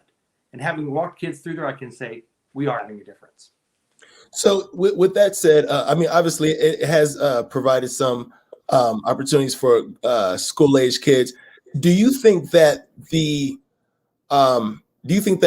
greater Peoria area might have misunderstood the intentions for the Riverfront Museum as far as what it is meant to serve in the area? And I'm just saying that from personal experience, and I've been down there several times, but everyone I talked to, I think went one time ever, and it just seems like I don't know if it's a promotional issue. I don't know if we're not bringing enough cool exhibits, but grade school kids, perhaps. People in general in Peoria, not so much.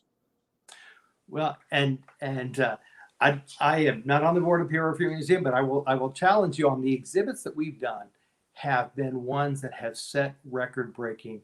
When we brought Titanic in, when we brought other exhibits in, and those exhibits may not be always for each and every person, but what they do is they help provide a dialogue. One of the things that we found with the Peoria Riverfront Museum, and when I was on the board, I read a lot of the comments that were coming back, and they were extremely positive. It was something that we had a lot of people who that would be their Saturday, that would be their educational experience. We provide summer camps. And so what I would do is I would welcome you to go with me, and let's go down and walk through and look at the experiences that are at the Peoria Riverfront Museum. I'm always proud to be able to take somebody through. Let's go together. I mean, I've went. It's cool. The facilities are neat. I ain't gonna sit here and cap on that. It's just as far as it, I just get the feeling, and I think people have gotten the feeling. I've had conversations with other folks as well. Have gotten the feeling that it still has yet to really find its place amongst the Peoria community, adults, and things like that. Of course, like I mentioned, school age students are different. But that's just a conversation that I had to bring that up. And last thing before I kick it over to Chris, in a previous interview with Chris and I, Pat Urick said he would like to stay on as city manager. If you were mayor, you keep him. Yes, I would. And here's why. It is the city council that sets policy and direction for the manager who is in charge of the day-to-day operations. If we are looking at opportunities, we first need to look among ourselves at the council and be able to look ourselves in the mirror and make for sure that we are putting the right objectives, the right focus, the right policies in place that can help lead our city forward. Mr. Urick has a very long history in our area of working with multiple governments. And I think that we saw that very much into play whenever COVID hit. The work that he was doing behind the scenes that many ever saw, early in the morning, being able to coordinate between governmental agencies as well as not-for-profit to make for sure that our community was protected. The information that he was coming back almost on every other day or every couple of days for the financial impacts that we were having and to sort of live through very real time for the council to be able to make for sure that we could weather this storm was really unheard of. And so I think that, and for the council, we need to make for sure that we are setting the right objectives and the priorities and the direction. All right, I'm going to kick it to Chris. Questions in the comments, keep them coming. We're going to kick it off to the audience questions as soon as Chris throws his in. I promise you we're going to get to them. Yes, and just a heads up to everybody, we're down to about the last 20 minutes of this. We're trying to keep all of them approximately equal in length to be as fair as we can to all the candidates. Sid, I'm going to go to some questions that I had raised in reading through some of your questionnaire answers that you had provided to us that we ran on pjstar.com late last week, still up there, and you can find them with all the mayoral profiles that we're going to have throughout the week. In your questionnaire, you said that one of the things that the city really needs to do is to promote affordable housing throughout the city, regardless of zip code. And I want to ask you, what proposals during your time on the council you've supported in that regard, and what other areas on the horizon you think of as options for the city in that regard, recognizing that the last major affordable housing development for seniors that the city proposed, or the city had in front of it at War Memorial in Sheridan about a decade ago, was pretty well chased away by the city council. I think this is a conversation we need to have to be able to make for sure that we have affordable housing throughout the city. And because it allows for services, it allows for transportation needs, it allows for those basic, whether it be your pharmacy, your grocery store, educational opportunities, that those things are available. And what we're seeing, if we really look at our census information and our data information, is we are seeing that we have various income levels throughout the city. We need to make for sure that we have affordable quality housing that exists for all of our citizens. And that is a role of city government. That is a role of the policy that we have. We had policy sessions on affordable housing not too long ago. I think that we need to make for sure that we continue to have those policy sessions so that we set the direction and tone for our staff to be able to make for sure that this is a subject that doesn't get set aside. And being able to set direction and tone is one thing, but we've realistically had trouble attracting affordable housing proposals throughout the city. So what do we need to be doing differently, and what areas can you identify where there's opportunity, not just in a District 1 or a District 3 or a District 2, but even in Districts 4 and 5 for that? Well, and it's a conversation that is very broad, and it depends on what you can offer in various places. We have opportunity zones that we can do. There are tax credits that can be used in place. There are some rehabilitation dollars that can come into place. And so it really comes for the city council to be inventive on how we can partner with those that can provide those services. And we also need to make for sure that where we're locating those, that we've got the transportation and the healthcare needs and the basic needs of grocery stores and pharmacies and job opportunities and education, that those are available as well. There's not a one plan fits all, but we need to make for sure that we are looking for those opportunities throughout the city. Okay. And along with that, you also said that if elected, that you will make sure that the city enforces the housing code to help reverse declining property values. What ways aren't we doing that right now, and where do we get the resources to do more than what we're doing right now? Well, where do we get the resources? We put into our budget what are our priorities and where we want to be able to make for sure our focus is. That's where we get the resources from. And again, when we start from a zero-based budget, we find the money for the things that are most important for our community. And where we see that happening is we used to, if you look at our staffing levels on our community development team, that used to be a lot larger. They had a lot more time to be able to interact with the neighbors, to be able to make the relationships on, if it was finding proper housing, being able to work with our landlords and our property owners on being able to find and solutions to be able to help correct situations, or to be able to also check on our people and to make for sure that our citizens were safe. And over time, as we have cut staff, we have broadened those areas in which they're responsible for, and thus we've taken a lot of that time in which they could actually interact and be able to make for sure that their impact was the most beneficial. We've minimized that. And it's those shortcuts on the budget cycle that have long-term effect. And I think that we've seen that in a lot of our neighborhoods. That's why we have this conversation that we want to reinvest back into our neighborhoods to make them safe places that people are proud to call home.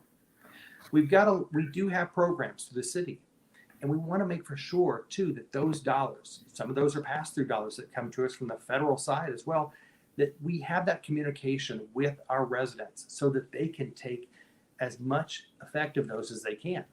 And that's where that one-on-one community development interaction really is helpful, because our team, when they know the citizens they're serving and they know them by name, which is what we used to have whenever we were more adequately staffed, we had those results being able to happen. Okay. I have to ask, as we close and prepare to shift over to questions, you've mentioned zero-based budgeting several times during the course of the evening here. And obviously, you're right that requires putting the money into the priorities that we identify as the city. It also means taking away money from areas that we don't believe are priorities or don't believe are being efficiently used toward the goals that the city ought to be reaching for. To your mind, what are some of those areas where we are either spending too much for what we're getting or otherwise are not being efficient? What areas would you bring closer to zero on that budgeting? Well, and I think that you asked the question about what areas do we need to be spending more in. I think if it is no secret that our road conditions, we have a necessity to be able to return capital dollars back into projects that people are actually driving on. We've got some of our main thoroughfares that probably aren't the best reflection of our city. And if we're talking about bringing businesses here or retaining businesses, or the effect that they have on our citizens whenever they're riding over those roads, there is a disconnect. We need to make for sure also, too, that as we are partnering with our school systems, that we have safe routes for our kids to be able to get to schools. And that means making sure that we've got adequate money in the sidewalk programs and the lighting programs. And with our CSO and the agreement that we now have in place and the work that we're going to be doing over the next really almost 2 decades, and the money that will be dedicated to those, it's time to bring those priorities into line so that we can help make sure that when we do a project, it can actually hit several of the capital needs that we need. It really comes down to making for sure that we don't just carry over a line item because it's been on the line item before. We need to make for sure that it's the right time to be able to make that investment. What's the long-term return on that? And are we spending those dollars on the capital needs that we need that we will get the longest term out of? Sometimes we find that we're just replacing capital projects because it just comes up in the cycle, when actually maybe we could get a couple more years out of it and then dedicate those dollars to other areas. I think we've got to ask the hard questions, because if we don't, we will not change the cycle we're in. It's what you do in business. It's what you do in nonprofit. It's what we do in our home. We look at where we need to pay for things that will have the biggest impact. And then you do those other pieces after. Those extra pieces. Right. And I do really want to press you on getting a specific on some of those areas where we're spending where we shouldn't be doing that spending right now, where it would be more efficiently spent on some of those fundamental capital needs, whether it's sidewalks or something else. Where are we spending that we ought not be right now? I think shared services could be able to provide a really good opportunity for us. And we talk about it, and we have for many years. And how do we partner? It's usually with the county. How does the county and the city be able to partner on shared services? And recently we've seen some road projects that, because we were able to collaborate together, came in at a lower cost. And one of those examples is Will and Old, and being able to see there in Allen Road where that intersection came to be. And I think that is where we need to not just look at what the city and the county can do, but what we can do on partnering with our other cities and municipalities in the area. We've got a lot of layers of government, and I think that having that conversation, by having discussions with the park district, by having discussions with our school system, where can we find some shared savings for all of us? And those things will pay dividends. All right, I'm going to toss it back to Marc, and we're going to jump into some audience questions. Okay, I said we get to them. So we're going to do the audience questions. Then If you don't have anything else, Chris, or if you do, we can get to that. Then we'll do the lightning round just to keep time. Audience questions are brought to you by RhondaGuytonTravel.com. Only they give you domestic and international travel with a personal touch. Leave all the planning to RGT. That's RhondaGuytonTravel.com. And our first question comes from Robin, who says, during the last at-large race, you narrowly beat out Andre Allen to secure the fifth seat. Fifth seat. Why do you believe the time is right to run for Peoria's mayor? Well, you know, there were when you look at the role of mayor, the mayor has a large job opportunity to be able to make for sure that all of the priorities in the city are being handled. I've got the experience to be able to be the job creator, to be able to be the problem solver as we work through our budget crisis. And I also am a uniter, and I've got a proven track record on having boards that actually can work together. And to be able to bring those skills, that experience into the mayor's office, I think I'm the right person right now for this job that lies ahead of us. And I look forward to being the mayor of Peoria and making sure that the city's priorities move forward. The next question comes from Sherry, who says, most successful cities have a personality or what it's known for. What is that for Peoria? What separates it from any other city our size? You know, I really think it's our people, because it is the people that made me stay in Peoria when I first moved here. And I think it's the people that define us. We see a larger giving spirit, whether that be through dollars, energies, actions in this city that I think that we can in any other city comparable to us. And when we actually decide to be able to solve a problem, we put our hearts and souls into making that happen. What makes us different is our people. And I think that is something that we can set our future on. The other question, this next one comes from Callie. She says, so how do you attract businesses? Answer your own question. How do we attract business? We work at it each and every day. And that means you've got to be able to talk to businesses in a language that they understand and to be able to hear what they're saying. And for some, it's making for sure that they understand what we have to offer, what our transportation is, what our vision is, what they get if they decide to be able to be part of the Peoria fabric. We've got to make for sure that financially our budget house is in order, so that if they make the investment here, that they don't have to fear what's going to come in 5 and 10 years because we've not handled our own city finances. But then also too, we've got to be able to match up our skilled labor force with the needs that they have.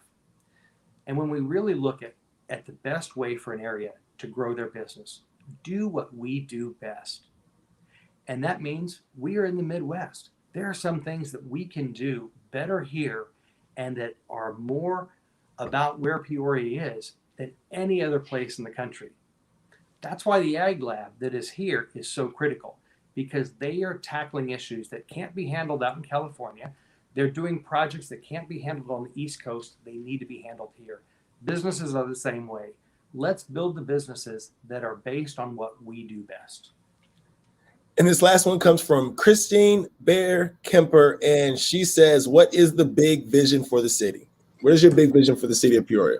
The big vision for the city is a place that all people have the economic opportunities to be able to prosper and are excited to call Peoria home. I want them to know that this is a place that they can prosper, grow their families, and that they will see those families want to stay here and to be able to grow as well. Peoria's got a bright future. We've got a lot of work to do, but I'm the experienced leader to be able to make that happen, because when we come together, when our community sets its sights on being able to tackle an issue, and that doesn't mean we always have to agree, because it's those various viewpoints that we can actually make the actual result better, that we can actually achieve some things that other areas in this country can look at us and say, Peoria is the place I want to call home. Okay, I lied. I said one more. There is one more that came in. Chris, do you want to grab that one at the bottom? Absolutely. Let me go ahead and ask this. It says, You know, and this is in regard to being able to speak business language. Angela asks, Peoria doesn't offer much to keep people from moving away. How will they have something to offer business? Well, I think that I've got to go back to my mentoring businesses even before I was on council, because it's something that I did ever since I was a small business owner. And so for some, it's being able to make for sure that we have funding sources. For some, it's making sure that we have the communication on being able to where they can find assets and skills. For some, it's being able to make for sure that we can introduce them so that small businesses can meet with medium-sized or large businesses, so that we can have that relationship grow and foster, so small businesses have an outlet for their skills or their services. There's multiple roles that a mayor can be able to have and to lead in this way. The other thing too is we've got to talk with our businesses to find out why they're here and let them know that we will hear them as they decide to grow. The worst thing we can do is have a small business grow here and then decide that they're going to go move to someplace else, and we've never picked up the phone to find out why. That's why I've done that over the past 6 years. Is I've talked to business owners, I've talked to the people working in those businesses to find out what keeps them here as residents, what keeps them here as businesses, and why, if anything, they would want to leave. And those pieces, there's not a one-stop answer. What it means is we have to tackle this individually to make for sure that all businesses prosper. Okay. And with that, we are going to move on over to the lightning round. My favorite part, man. It really is my favorite part. So first of all, Chris, I got a confession. I didn't charge my phone, so my phone died. So look, this is what we're going to do. I will put a minute 30 on my timer. Minute 30. And then I don't know if you got a buzzer, but if you ain't got nothing else, man, just hit me with a ding, ding, ding real quick. So wait, does that mean I get to ask the questions to you in the lightning round? No, man, no. I'm asking the questions. So what we're going to do is lightning round. It's rapid fire questions, either or just answer the question real quick, head on. Right. Okay. And of course, this lightning round is sponsored by McCall Law Offices, PC and Halliday McCall, located at 1225 North Street, where they focus on personal injury, accidents, family law, and criminal defense. Call for a consultation, a free one at that, at 309-948-5908 to put their attorneys in your corner. All right. A minute 30. You ready? I'm ready. You ready, Chris? Yep. All right, boom. All right, first question, Sid. Rallies or Papa John's? Wow, I love a good hamburger, so rallies. Old Mall or New Mall? New Mall. And I ask everybody this, after 10 years, why do we still call it the New Mall? Because we are creatures of habit. Jeep or Range Rover? Jeep. Favorite meal of the day? Lunch. Favorite musical artist? Wow, there's a lot. I would actually probably think that I'm going to go a little old school. Oh, man.